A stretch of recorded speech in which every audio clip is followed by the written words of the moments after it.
Are you willing to donate your body? Got a problem with authority? Would you stop a speeding bullet? Are you afraid of the masked man?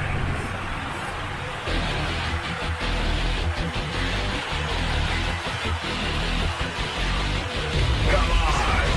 Bring it on! Think you've got a game? Good morning. We have Jamie Henderson, the new president GM of the Sioux Thunderbirds, on the line. How are you today, Jamie? I'm great, Jay. Thanks for having me. Like I say, we discussed a few things up at the Dudley Hewitt Cup about what's happening with the Thunderbirds, and a few things have changed since you guys came back with the Dudley in your hand. Can you tell us what's going on at the Sioux Thunderbirds? Yeah, it's been an interesting off season to say the least.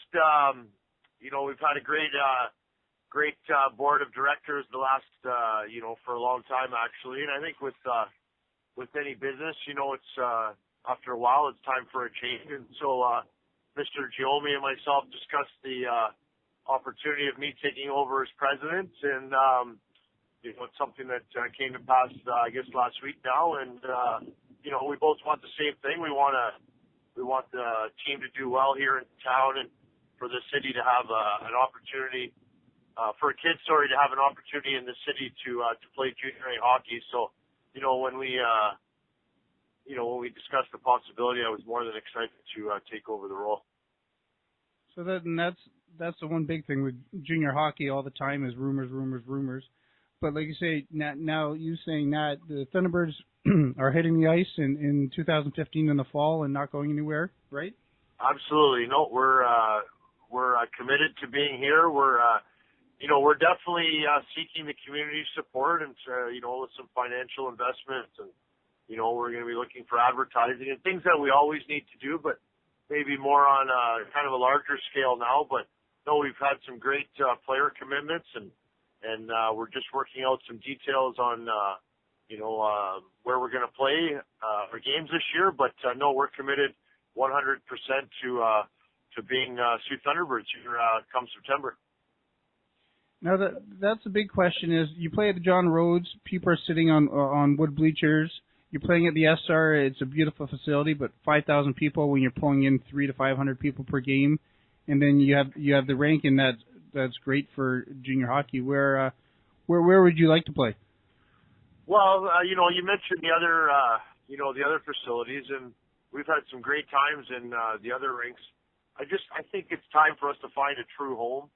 We've been, I know back when I coached, we played games at the Rhodes and games at the SR, and then this past year we played games at the Rhodes, and then for the playoffs to get a bigger crowd, we played at the SR. It's just, the bigger crowds at the SR are great. Unfortunately, it doesn't provide you much of an atmosphere, and part of the experience and maybe hopefully being able to draw some more people would be to provide a little better experience, and not just for the players and coaches, but for our fans as well. So we're in discussions with the rink, and we would definitely like to move there. I think it would be a perfect location and a perfect home for the Thunderbirds, and I think it would be great for the Batchewana community, the First Nations community, and I think we can have a positive impact on the community in terms of their youth that are playing hockey. There's a lot of kids down that way, whether it's Rankin or Garden River, that play hockey, and so having a junior A team out in that end of the city, I think would be a positive experience. So we're hoping in the next little bit here to finalize things, and that would be ideal. And if it doesn't work out, then we'll find alternative another place to play. But we're hoping that it works out there. And excuse me, it's been just over 45 days since you guys brought home the Dudley Hewitt Cup. Junior hockey, I guess you say you never sleep. There's never an off season, but what's the next step for the Thunderbirds going into June other than your summer ice starting in 2 weeks? Yeah, you're right about the no off season for sure. I mean, for us, for now with the new role, raising funds and ensuring that we have financial stability going forward is pretty much paramount with myself at the moment. We've had, I mentioned before, the player commitments, we have a great returning group of players who, we're going to announce probably one or two more today. All the guys from last year are looking to return. We do have some spots to fill at camp, and we're looking every day for people to fill those spots. So we're going to we have our AGM meetings this weekend. We're going to look at scheduling and all the kind of behind the scenes things with the league, and then we start planning. We start planning on how to get back to what it's going to take to get us back to where we were last year, and not only that, but improve. So it really never ends, and before we know it, it's going to be July here, and then our main camp is the middle of August. So time will fly here, and we're looking to have most of our team set, but we're definitely going to have a few openings at training camp for some people to come in there and earn a spot. And going into September, Rob Mazuka and the Board of Governors of the NOJHL, you guys are at 12 teams now up here in the north. Can you comment on that? Well, I mean, it's exciting for us here in the Sioux, especially I think to renew a rivalry that was so strong with the Sioux Eagles is a huge positive for not only us but for the league. Going back to my coaching days playing over there at the Puller in front of 1,000 people, those were some pretty intense games, some pretty good moments. Obviously, some highs and some lows over there with some big wins. I remember winning back-to-back games over there, our last two games of the season to win the league title. So there's been some great moments there. I think that's not only it's going to help our crowds out. It's going to help their crowds out because a lot of our fans would like to travel over there. And then going forward, we have obviously French River and Timmins has a great junior rink. We got to visit there in the winter time when we were up there earlier on this year. So I think the league's pretty strong right now. Hopefully all 12 teams can be viable, and I think there's going to be a lot of parity in our league this year. And obviously with Kirkland Lake hosting the Dudley Hewitt, they're going to have a really strong team. And last year we had 4 or 5 teams that I thought had a legitimate chance at winning, and I think you could see even more than that this year. Obviously Elliott Lake was great, and for Cochrane to pull a couple upsets maybe and end up in the finals with a great job by Lenny and his group. And so it's an exciting time for our league, and to have this many teams, and I think to have some strong teams, some great coaches. The league has some great coaches right now, and I think it's going to be a great season.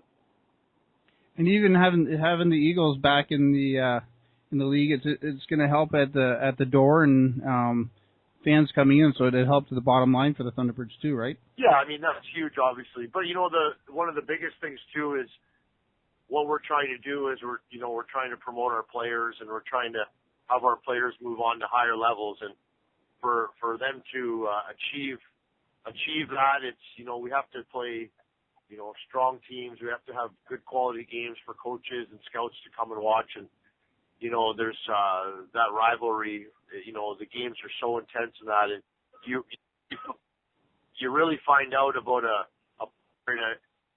in a big game like that. And so that's one of the challenges for our team this year, is we're going to play them potentially 12 times, it looks like. And, when you go over there, there's no hiding at the Puller. So, it's going to be great, and it's, certainly it's going to help our financial success, I think, at the door, but just as important for us to help these players move on to whether it's CIS or Division I, Division III, or the OHL. These games really prepare our players for what's in store, as their careers unfold. So we're really, really excited to have, Bruno and Mr. Levine back, and we can't wait for puck drop over there, and it would be certainly great to have them as a season opener in front of a packed rink. That would be, I think, pretty exciting. Now the other big question is, and people keep asking with the other stuff that's happening hockey-wise in town, is Ryan, Kyle, Jeremy, and Jordan all coming back with all the changes that are happening? Absolutely. We're just with everything that's happened in the last little while, trying to meet with each one on an individual basis. But I think at this point, I've talked to Coach Smith, and he's committed to coming back, and we'll talk to the other guys as well. I think we have a really strong staff, and I think they, took a step forward last year, and I think that's probably what you saw in us, having such a great Dudley and a great finals and a playoff run is, with every coach, and I went through the same myself, is just growing and learning and learning the nuances of the league and how to manage 23, young men. It's not easy at times, but, I thought our staff did a great job, and I'm sure this year, I know in talking to Jordan, he's very motivated to follow up last year's success. And like I've told our guys, our players, he will only expect more out of them. And so they'll kind of have that in mind as they train this summer. And there's a group of them that now this is going into their third year with Jordan, and they know what to expect from him. And they will. I think they'll be ready to go, and I'm sure they'll have a great summer. And like I said, we're all excited for September. Well, Jamie, I can't thank you enough, and hope to have you back on soon. Sure, Jay. Anytime. Thanks for having me. Thank you. Have a good day. Okay. Are you willing to donate your body? Got a problem with authority? Would you stop a speeding bullet? Are you afraid of the masked